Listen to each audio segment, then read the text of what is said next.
Amsinger gave his blessing. All we had to do was add a G for this Gregg's List, presented by Ricola. Gregg Caserta, happy to be with you on the National Pregame Show. So what we did was come up with a list, and really it was me and Matt Baker and a couple of our producers. We put our heads together because it's a collaborative effort. So we wanted to talk about the most impactful in-season trades in the MLB Network era. That's 2009 and beyond. Now, you see Justin Verlander right here. He doesn't count because that was part of the waiver trade deadline when he went from the Tigers to the Astros August of 2017. That deadline no longer exists. So we're going into it right now. We jump in at number 9, and I did this for our coworker Alex Avila, who has always talked about what Doug Fister meant to the Tigers. Goes from Seattle to Detroit in a 6-player deal. Fister goes 8-1, 1.79 ERA in 11 appearances down the stretch. Also won Game 5 of the 2011 ALDS at Yankee Stadium. To number 8, and I threw him on here because this was a ball player. This was a guy that you could drop into any era, and he would win for you. Ben Zobrist goes from the A's to the Royals for Sean Manaea and Aaron Brooks. Royals win their World Series. In the playoffs, Zobrist was money. 303 average and an 880 OPS. This one sent shockwaves through the industry last year. At number 7, Mason Miller goes from the A's to the Padres for 4 minor leaguers. And there were whispers that Miller might be on the move again this year. So far in 2 seasons with San Diego, Miller has been ridiculous. A .74 ERA, more than 17 Ks per 9, including the playoffs. This one, you go back 5 years ago now, it's amazing. Max Scherzer, Trey Turner, go from the Nats to the Dodgers. Scherzer, in 85 innings with LA, pitched to a 2.01 ERA. Turner got himself set up for a really nice payday with the Phillies. 338 with the Dodgers, and then across 2022, 21 bombs and 100 ribbies. To number 5, our guest from earlier, Aroldis Chapman. This was huge. He goes from the Yankees to the Cubs at the deadline in 2016. 4 players went back to New York in the process. A 1.01 ERA in 28 regular season games, and then helped them break the curse when they won the World Series against the Guards. I remember this one, Cliff Lee, July of 2009. He goes from the Indians to the Phillies for 4 players.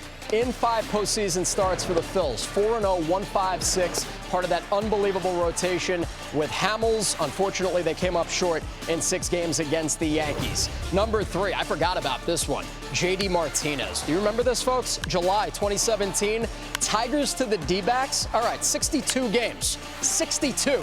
302 average, 29 homers, 65 ribbies. You're probably never going to see a 62-game stretch like that again.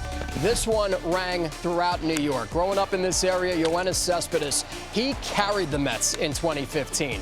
Luis Cessa, Michael Fulmer went back to the Tigers, 57 games. Not as good as J.D. Martinez, but 17 homers, 44 ribbies, got them to the World Series where they lost to the Royals and our old buddy Eric Hosmer on that team. And then finally, this one still makes an impact because Juan Soto, a lot's happened for him since then. He's played with both New York teams, and in the process, the Nationals got back James Wood and C.J. Abrams. Soto initially struggled after the trade, but came around, and you see it right here. James Wood, again, all-star this year. C.J. Abrams, an all-star this year. It has worked out wonderfully. Soto gets that monster deal from the Mets, and Abrams and Wood are the cornerstones, the future building blocks for the Nationals. So now we get back.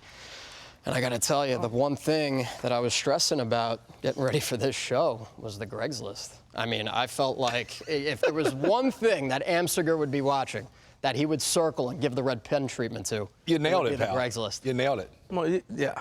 You nailed it. Hey, I'm going to pile on that last thing. Yeah, we always talk about Juan Soto to San Diego. What that did for San Diego, everybody has heartburn over those 2 guys. Yeah. Drew Thorpe was in that deal, ended up being swapped for Dylan Cease. Dylan Cease came to the Padres and had a great run last couple years with trying to win. Michael King still holding the fort down in San Diego.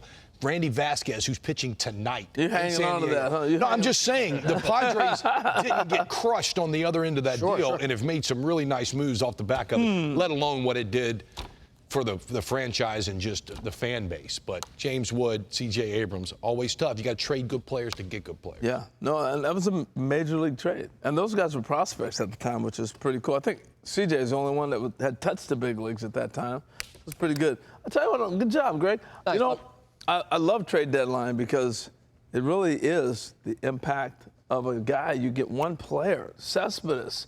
You get a Ricky Henderson, or you get David Cone back in the day was going and just leading teams to the postseason. You know, it's a pretty cool time to be able to change the fortunes. And we all remember CC joining the Brewers, There he but is. that wasn't the list because, There's again, my it was guy. MLB Network Era 2009 and beyond.